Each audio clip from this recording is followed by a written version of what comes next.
আসসালামু আলাইকুম বন্ধুরা, সবাই কেমন আছেন? নিশ্চয়ই ভালো আছেন। আমিও আপনাদের দোয়ায় আল্লাহর রহমতে ভালোই আছি। বন্ধুরা, আজকে শুরু করছি নবীজি সাল্লাল্লাহু আলাইহি সাল্লামের অষ্টম পর্ব, হেরার গুহায় প্রথম ওহী লাভ ও কিছু অপ্রিয় সত্য কথা। ভিডিওটি শুরু করার আগে বলে নেই, আপনি যদি আমাদের চ্যানেলে নতুন হয়ে থাকেন তাহলে সাবস্ক্রাইব করে আমাদেরকে সাপোর্ট করুন, আর যদি অলরেডি সাবস্ক্রাইব করে থাকেন তাহলে থ্যাংক ইউ সো মাচ। তো চলুন শুরু করা যাক।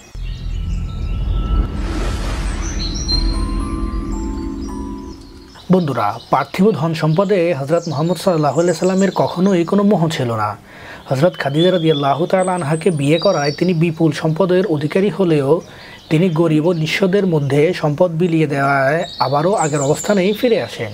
হজরত খাদিজা রাদিয়াল্লাহু তাআলা আনহাও ছিলেন তার আদর্শ সহধর্মিণী। তিনি কখনোই তার পুণ্য কাজে বাধা দেননি।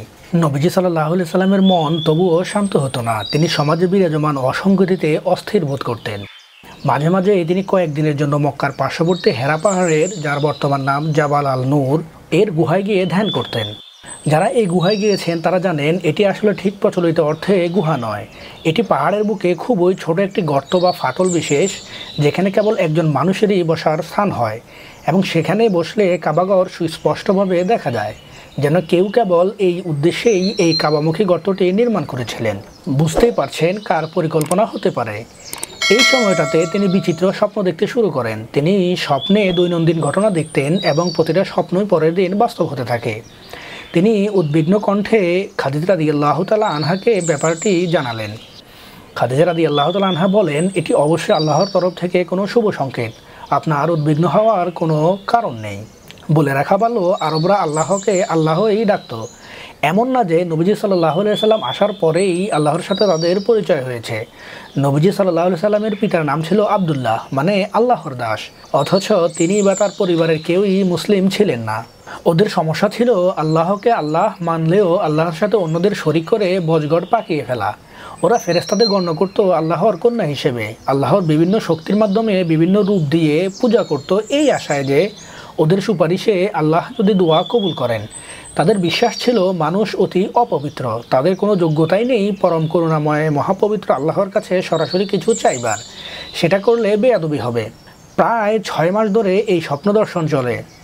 অবশেষে রমজান মাসের প্রায় শেষের দিকে এক শনিবার গভীর রাতে নবীজি সাল্লাল্লাহু আলাইহি সাল্লাম হেরা গুহায় ধ্যানমগ্ন অবস্থায় একটা তীব্র আলোর ঝলকানি দেখতে পান এবং সেই সাথে প্রচণ্ড আওয়াজ শুনেন।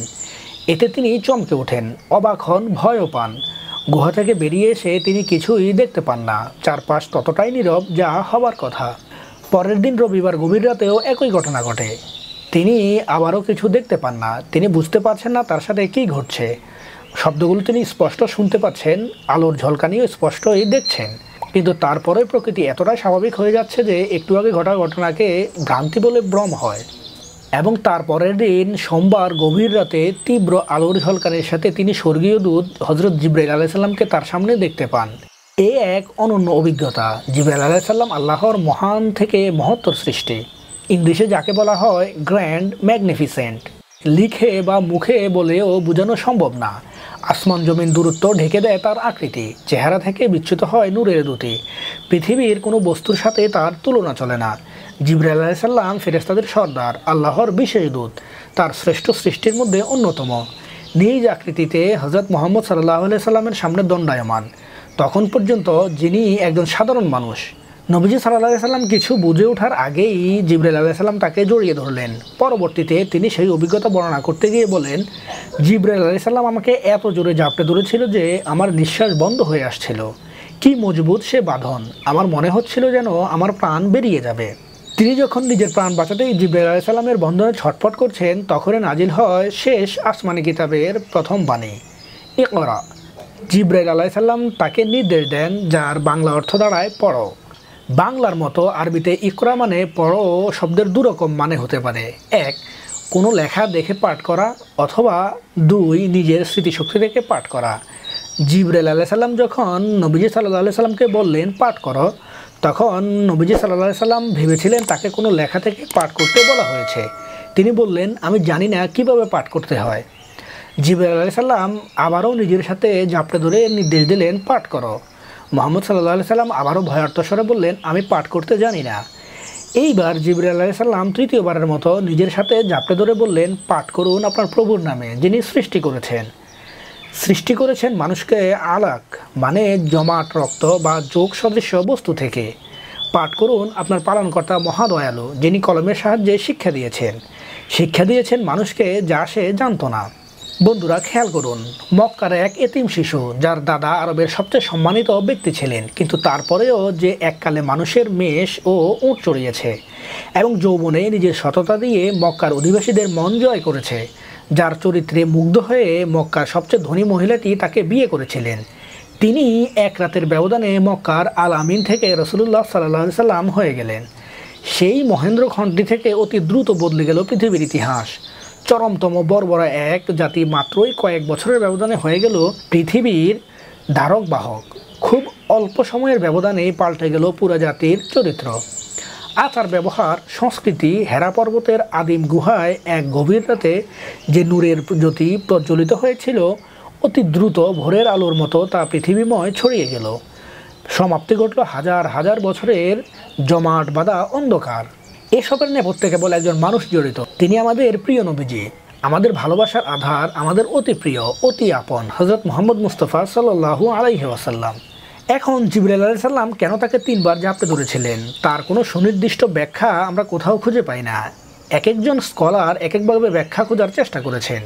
কেউ বলেন জিবরাইল আলাইহিস সালাম এই কারণেই জাপটে ধরেছিলেন যাতে নবীজি সাল্লাল্লাহু আলাইহি সাল্লাম পরবর্তীতে মনে না করেন যে তিনি স্বপ্ন দেখছিলেন, কারণ স্বপ্নে আঘাত ব্যথা টের পাওয়া যায় না, ঘুম ভেঙে যায় এবং বোঝা যায় সেটি স্বপ্ন ছিল। তিনি সেখানে বলেছিলেন, আমার মনে হয়েছিল আমার প্রাণ বেরিয়ে যাবে। আরেকদল স্কলার মনে করেন জিবরাইল আলাইহিস সালাম তাকে ওহী নাজিলের জন্য প্রস্তুত করছিলেন। ওহী নাজিল একটি ভারী ও কষ্টকর প্রক্রিয়া ছিল। ওহী নাজিলকালে চরম শীতের রাতেও নবীজি সাল্লাল্লাহু আলাইহি সাল্লামের শরীর দরদর করে ঘামত। ওটের উপর তিনি বসা থাকাকালীন সময়ে ওহী নাজিল হলে ওট তার ভারে বসে যেত। যেখানে আমরা সবাই জানি ওট কত শত কেজি ওজন বহন করে অনায়াসে হাঁটতে পারে। আবার তৃতীয় একদল স্কলার মনে করেন আল্লাহ তাকে বুঝিয়ে দিচ্ছিলেন যে তার জীবনে যত বিপদে আসুক না কেন শেষ পর্যন্ত তিনি তাকে সাহায্য করবেন। এইভাবে 10-এর অধিক ব্যাখ্যা আছে। সেসব জেনে আমাদের লাভ নেই, বরং জিবরাইল আলাইহিস সালামের মাধ্যমে প্রাপ্ত আল্লাহর বাণী নিয়ে একটু গবেষণা করা যাক। পবিত্র কোরআনের প্রতিটা হরফ, প্রতিটা আয়াত গবেষণার প্রয়োজন আছে। প্রথম বাণী হচ্ছে, পড়ো তোমার প্রভুর নামে। আল্লাহ হয়তো বোঝাতে চাইছেন তোমাকে তোমার প্রভুই বলে দেবেন কি পড়তে হবে, তোমার কাজ হবে কেবল তার বাণী পৌঁছে দেওয়া। কোন প্রভু? যিনি তোমায় সৃষ্টি করেছেন। কীভাবে সৃষ্টি করেছেন? আলাক থেকে। আরবি আলাক শব্দের কয়েকটি মানে আছে। একটি হচ্ছে জোকের মতো পদার্থ, আরেকটি হচ্ছে যা জড়িয়ে ধরে থাকে। আসল ব্যাপার হচ্ছে সব অর্থই এই শব্দের সাথে যায়। আবার তৃতীয় বাক্যে বলা হয়েছে ইকরা, পাঠ করুন। প্রথমবার তো বলাই হয়েছিল পাঠ করতে, তবে দ্বিতীয়বার বলার প্রয়োজন কী ছিল? বন্ধুরা, আপনার পালনকর্তা মহাদয়ালু যিনি কলমের সাহায্যে শিক্ষা দিয়েছেন মানুষকে যা সে জানত না। প্রথম নির্দেশটি ছিল ধর্মীয় জ্ঞান অর্জনের জন্য, দ্বিতীয় নির্দেশটি ছিল পার্থিব জ্ঞান অর্জনের নির্দেশ। ধর্মীয় জ্ঞানটি আসবে আল্লাহর তরফ থেকে, পার্থিব জ্ঞান যা মানুষ কলমের মাধ্যমে লিপিবদ্ধ করে রাখে, যা নিজে থেকেই অর্জন করে নিতে হবে এবং এতেও আল্লাহ সহায়তা করবেন। বন্ধুরা, উল্লেখ্য যে তখন পুরো মক্কায় হয়তো হাতে গোনা 5 জন লোককেও খুঁজে পাওয়া যেত না যে লিখতে ও পড়তে পারে। লেখাপড়া তখন অতি বিলাসী শখ, লেখার সামগ্রীর অভাব ছিল। আজকের যুগের মতো সেই যুগে সস্তা কাগজ নেই, কলম নেই, চামড়ার, পাথরের খণ্ডে, কাঠে ইত্যাদি লিখতে হতো, যা ছিল ব্যয়বহুল। তাছাড়া তাদের জীবন সংগ্রামটাও দেখতে হবে। লেখাপড়ার সময় কোথায়? যে লিখতে পড়তে পারতো সে আজকের যুগের পিএইচডিধারীর সমতুল্য ছিল। এই কারণেই ওরা তাদের চারপাশ অন্ধকার করে রাখছিল, যে কারণে ওদের জাহিল বলা হতো। আল্লাহ নির্দেশ দিয়েছেন ধর্মীয় জ্ঞানের পাশাপাশি পার্থিব জ্ঞানও লাভ করতে। তারাও আল্লাহর নির্দেশেই পালন করেছিলেন, যার ফলে আমরা দেখতে পাই পরবর্তী কয়েক বছরের মধ্যে যখন সহস্র বছরের বিশ্ব পরাশক্তি রোমান ও পার্সি সাম্রাজ্য বেদুইন আরবদের সামনে মুখ থুবড়ে পড়ে, আমরা স্পষ্ট দেখতে পাই জ্ঞান বিজ্ঞানের বিভিন্ন শাখায় মুসলমানদের বিজয় নিশান উঠতে। খলিফা নির্দেশ দেন রাজ্যের সব প্রান্তে জ্ঞানী বুদ্ধিজীবীরা পৃথিবীর যাবতীয় বইকে আরবিতে তর্জমা করবেন। ফলে দেখা গেল মুসলিমদের হাতে পুরো বিশ্বের জ্ঞান ভাণ্ডার চলে এলো। এই জ্ঞান চর্চা করেই তারা এগিয়ে নিতে থাকেন সভ্যতাকে। বিশ্বের নানান প্রান্ত থেকে জ্ঞান পিপাসু ছাত্ররা মুসলিম বিশ্বে আসতেন উচ্চশিক্ষার জন্য, তারপরে তারা নিজ অঞ্চলে গিয়ে সেই জ্ঞান ছড়িয়ে দিতেন। এভাবেই লেনদেনের ফলে উভয় শ্রেণীরই লাভ হতো। কেউ কারো জ্ঞান চুরি করেনি, জ্ঞান চুরি করা যায় না। যে এমন দাবি করে সে নিজেই মূর্খ। কিন্তু একদিন এই মুসলমানদের অত্যন্ত সফলতার সাথে টেনে হিঁচড়ে এসে সিংহাসন থেকে নামিয়ে আনা হয়। কারা নামায়? ইসলামী উগ্রবাদীরাই। কিভাবে? তারা জ্ঞান বিজ্ঞান চর্চা বন্ধ করে দিয়েছিল। এসব কথা পরে হবে। আবার ফিরে যাই হেরা পাহাড়ের গুহায়। লাইলাতুল কদরের রাতে যেখানে ফেরেশতা সর্দার জিবরাইল আলাইহিস সালাম মানব সর্দার নবীজি সাল্লাল্লাহু আলাইহি সাল্লামকে জাপটে ধরে আল্লাহর বাণী শোনালেন। জিবরাইল আলাইহিস সালাম চলে যেতেই নবীজি সাল্লাল্লাহু আলাইহি সাল্লাম দ্রুত পাহাড় থেকে নেমে গিয়ে নিজের বাড়িতে ছুটে এলেন। যারা মক্কা শহরে গিয়েছেন তারা ভালো করে জানেন হেরা গুহা থেকে তার বাড়িতে কমসে কম 2 ঘন্টা হাঁটা পথ। এই দীর্ঘ পথ তিনি ভীত সন্ত্রস্ত হয়ে কাঁপতে কাঁপতে দৌড়ে এলেন। বাড়িতে খাদিজা রাদিয়াল্লাহু তাআলা আনহাকে দেখে বললেন, জাম্মিলুনি জাম্মিলুনি, অর্থাৎ আমাকে চাদর দিয়ে ঢেকে দাও, চাদর দিয়ে ঢেকে দাও। খাদিজা রাদিয়াল্লাহু তাআলা আনহা একটি চাদর দিয়ে স্বামীকে ঢেকে দিয়ে উদ্বিগ্ন কণ্ঠে জানতে চাইলেন কি হয়েছে। নবীজি সাল্লাল্লাহু আলাইহি সাল্লাম ভয়ে আতঙ্কে কাঁপছেন। তবু তিনি পুরো ঘটনা স্ত্রীকে খুলে বললেন। কারো কারো মতে তিনি নিজের প্রাণের ভয়ে ভীত হয়ে পড়ছিলেন, কারো কারো মতে তিনি এমন কিছু দেখে ভয় পাচ্ছিলেন যা একজন সুস্থ স্বাভাবিক মানুষের দেখার ক্ষমতা রাখেন না। তিনি ভয় পাচ্ছিলেন তিনি কি তবে মস্তিষ্কে জটিল রোগে আক্রান্ত হয়েছেন, আধুনিক ভাষায় যাকে বলে স্কিজোফ্রেনিয়া। কারণ যাই হোক না কেন তিনি যে ভয় পাচ্ছিলেন এটা নিশ্চিত। এখানেই কিছু প্রশ্নের উত্তর পাওয়া যায়। প্রথম প্রশ্ন অতি ধর্মান্ধদের জন্য। তিনি যদি আগে থেকেই জানতেন যে তিনি সাধারণ মানুষ থেকে আলাদা, তার ছায়া মাটিতে পড়ে না, তাকে মেঘ ও ছায়া বৃক্ষ প্রদান করতেন, বুহায়রার ভবিষ্যৎবাণী ইত্যাদি গুজব যা রটিত আছে ভবিষ্যতে নবী হবেন, তাহলে তিনি কেন ভয় পেলেন? তার মানেই হচ্ছে তিনি জানতেন না, এবং এটাই আমাদের ধর্মের মৌলিক ভিত্তি। তিনি অবিসংবাদিতভাবে আমাদের নেতা হলেও আমরা তার পূজা নয়, একমাত্র আল্লাহর ইবাদত করে এবং মনে প্রাণে বিশ্বাস করে তিনি একজন মানুষ ছিলেন, রক্ত মাংসের মানুষ, কোনো অতি মানব নয়। ভয়ভীতিও তাকে গ্রাস করত। দ্বিতীয় প্রশ্নটি অতি নাস্তিকদের জন্য, যারা গলার রগ ফুলিয়ে দাবি করেন কোরআন আসলে তার নিজের সৃষ্টি, এটি কোনো আসমানি কিতাব নয়। তিনি যদি কোরআন নিজে থেকেই সৃষ্টি করবেন তবে এমন ঘটনা কেন ঘটাবেন? তিনি আরামসে পাহাড় থেকে নেমে এসেই বলতে পারতেন আমার উপর কোরআন নাজিল হয়েছে, এই নাও বাণী। ফেরেশতা জিবরাইল আলাইহিস সালাম এসে আমাকে খুব ইজ্জত করেছে, হাতে পায়ে মালিশ করে খুব সেবা করেছে। যাবার আগে বলে গেছে আমি আখিরে জামানার নবী। মানুষ যখন নিজেকে হিরো বানাতে চায় তখন নানান বীরত্ব ও নাটকীয় দৃশ্যের মাধ্যমেই বানায়। যেমনটা পরবর্তীতে যতজন নিজেকে ঈশ্বরের বরপুত্র দাবি করেছে সবাই এই কাজটাই করেছে, কোনো ব্যতিক্রম নেই। আমাদের দেশেই কিছু ভণ্ড আছে যারা এই দাবি করেছে। এমনকি আমেরিকাতেও কিছুদিন আগে এমন ভণ্ড পাওয়া গেছে যার প্রচুর মুরিদ ছিল। কে জানে এখনও কয়জন এরকম দাবি করে বেড়াচ্ছে। সবারই একই কাহিনী। সেখানে আমাদের নবী সাল্লাল্লাহু আলাইহি সাল্লামের সাথে যেটা ঘটেছে, ভীত হয়ে কাঁপতে কাঁপতে স্ত্রীর কাছে গিয়ে আশ্রয় খোঁজা, সেভাবে হিরো কেবল আল্লাহই বানিয়ে থাকেন। কারণ সাধারণ মানুষ কখনোই এর মাঝে বীরত্বের কিছু খুঁজে পাবে না, তাই এই ঘটনা বানিয়ে বলার প্রশ্নই ওঠে না। বন্ধুরা, স্বামীর মুখে সব ঘটনা শুনে খাদিজা রাদিয়াল্লাহু তাআলা আনহা নিজের বিচক্ষণতার প্রমাণ দেন। তিনি বলেন আপনি ভয় পাবেন না, আপনি একজন সৎ ব্যক্তি, আপনি কখনোই কারো কোনো ক্ষতি করেন না, আপনার সাথে আল্লাহ কোনো খারাপ কিছু হতেই দিবেন না। খাদিজা রাদিয়াল্লাহু তাআলা আনহা অমুসলিম ছিলেন ঠিকই, কিন্তু তিনি ইসলাম ধর্মের মর্ম মানে ঠিকই বুঝতেন। ভালো কাজ করো, আল্লাহ তোমার ভালো করবেন। এই ঘটনায় আমাদের জন্য অনেক কিছু শেখার আছে, বিশেষ করে স্ত্রীদের জন্য। ভালোভাবে ঘটনাটি লক্ষ্য করুন। স্বামী বাড়ি ফিরে খুবই অদ্ভুত একটি ঘটনা শোনাচ্ছেন। তিনি ভয়ে কাঁপছেন, ভাবছেন তার সাথে নিশ্চয়ই অমঙ্গল হয়েছে।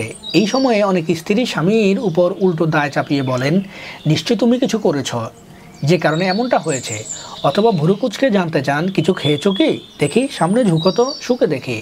খেয়াল করুন, খাদিজা রাদিয়াল্লাহু তাআলা আনহা নিজের স্বামীকে ভালো করে চিনতেন, জানতেন, ভরসা রাখতেন তার উপর, এবং সেই ভরসাটা তিনি প্রকাশও করতেন। এটাই স্বামী স্ত্রী সম্পর্কের সবচেয়ে বড় বুনিয়াদ। স্বামীর উপর আমাদের দেশের সব নারীরই হয়তো মনে মনে ভরসা করেন, কিন্তু কখনোই বলতে চান না। কেন এমন অদ্ভুত আচরণ? লাভটা কি হয় এতে? আপনাদের ধারণা স্বামী আপনাদের টের পাবে আপনার ভালোবাসা? ভুল। আমরা এমনভাবে সৃষ্টি যে আমাদের চোখে আঙ্গুল দিয়ে না দেখালে আমরা কিছুই টের পাই না। মাঝে দিয়ে বহু স্বামী স্ত্রী মৃত্যু পর্যন্ত এই ধারণা রাখেন যে তার স্ত্রীর কাছে সে হিরো নয়। বলুন, প্রকাশ করুন আপনার ভালোবাসা, আপনার ভরসা নিজের স্বামীর কাছে, দেখবেন তার কনফিডেন্স আসমান ছুঁয়ে ফেলবে।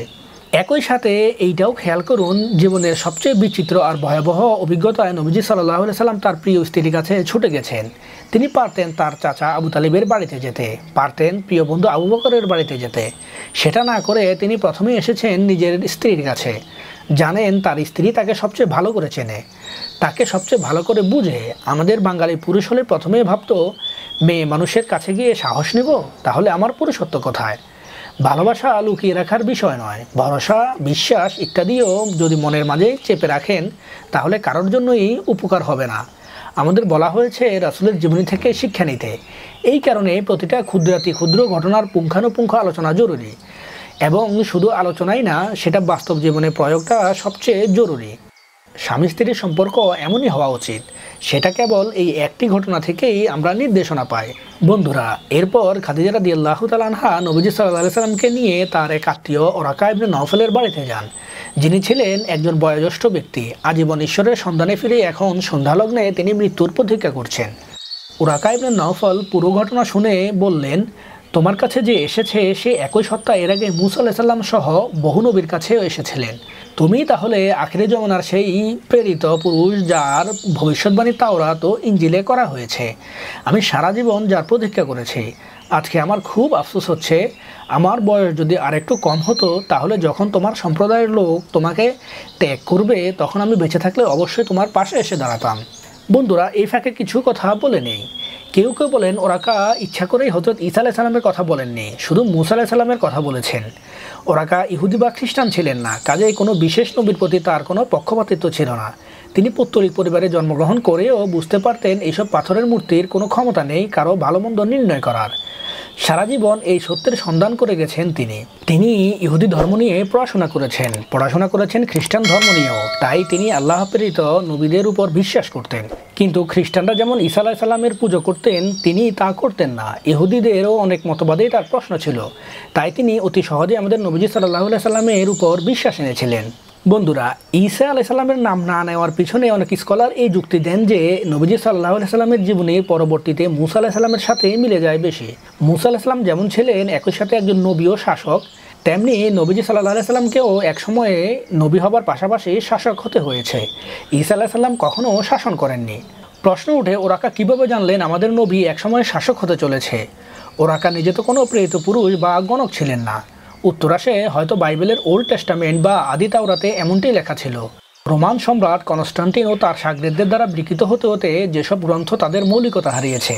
এবং আরেকটি মহা গুরুত্বপূর্ণ বিষয় হচ্ছে, মুহাম্মদ সাল্লাল্লাহু আলাইহি সাল্লাম ওহী নাজিলের বিষয়ে অজ্ঞাত ছিলেন এবং সে সম্পর্কে জ্ঞান নিতে তিনি ওরাকার কাছে যান।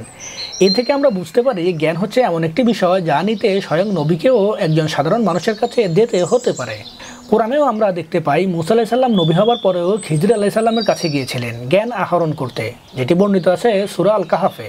আমরা সেখানে অতি তুচ্ছ কারণে জ্ঞানীর অপমান করে থাকি, ধরে নেই ওর চেয়ে আমরা বেশি জানি, ওর কাছে গেলে আমার জাত যাবে ইত্যাদি। বন্ধুরা, ওরাকা ইবনে নওফলের কথা শুনে নবীজি সাল্লাল্লাহু আলাইহি সাল্লাম হতভম্ব এবং ব্যথিত হয়ে জানতে চান, আমার সম্প্রদায়ের লোকজন আমাকে ত্যাগ করবে? নবীজি সাল্লাল্লাহু আলাইহি সাল্লাম তখন পর্যন্ত আরবের সবচেয়ে জনপ্রিয় ব্যক্তিত্বদের একজন ছিলেন। কাবাগরের কালো পাথর প্রতিস্থাপনের কথা স্মরণ করুন, এবং তখনকার আইন শৃঙ্খলাহীন আরব সমাজে নিজ গোত্র ছাড়া কেউ নিরাপত্তার ব্যবস্থা করতো না। আগেই বলেছি, নিজ গোত্রের লোক যদিও খুন করে ফেলে তারপরেও অন্ধভাবে তাকে রক্ষা করা গোত্রের দায়িত্ব ছিল। গোত্র থেকে কেউ পরিত্যক্ত হওয়া মানে বিশাল একটি দুর্ঘটনা ও ঝুঁকিপূর্ণ ঘটনা ছিল। এর মানে ছিল এই যে কেউ এসে আপনাকে লুটপাট ও খুন করে গেলেও সেটাতে বাধা দিতে আসবে না। ওরাকা বললেন, আপনার পূর্বে যারাই সত্যের বাণী নিয়ে এসেছেন তাদের ক্ষেত্রেই এমনটা ঘটেছে, কেউই ব্যতিক্রম ছিলেন না। নবীজি সাল্লাল্লাহু আলাইহি সাল্লাম স্তব্ধ হয়ে গেলেন, বুঝতে পারলেন সামনে তার চরমতম কঠিন সময়। জীবনের মোড় ঘুরতে চলেছে এই বিন্দু থেকেই। তখন পর্যন্ত তার উপর দুজন মানুষই বিশ্বাস এনেছিলেন। একজন তার প্রিয়তমা স্ত্রী খাদিজা রাদিয়াল্লাহু তাআলা আনহা, যিনি প্রথম মুসলিম নারী। দ্বিতীয়জন ওরাকা ইবনে নওফল রাদিয়াল্লাহু তাআলা আনহু। মুহাম্মদ সাল্লাল্লাহু আলাইহি সাল্লাম যে একজন নবী সেটা তিনি নিজে উপলব্ধি করবারও আগেই যিনি উপলব্ধি করেছিলেন এবং তাকে অবগত করেছিলেন, এর কিছুদিন পরেই যিনি মারা যান। এই নিয়ে একটি হাদিসে নবী সাল্লাল্লাহু আলাইহি সাল্লাম বলেছেন, ওরাকা জান্নাতে একটি নয় বরং দুইটি বাগানের মালিক হয়েছে। খাদিজা রাদিয়াল্লাহু তাআলা আনহা জানতে চাইলেন, ওরাকা আপনার উপর বিশ্বাস করেছিল ঠিকই, কিন্তু আপনার ধর্মপ্রচারের আগেই সে মারা গেছে।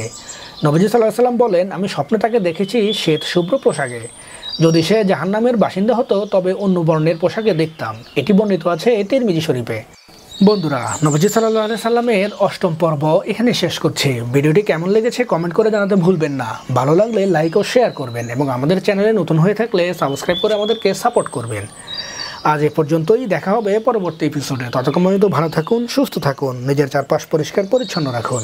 আল্লাহ হাফেজ।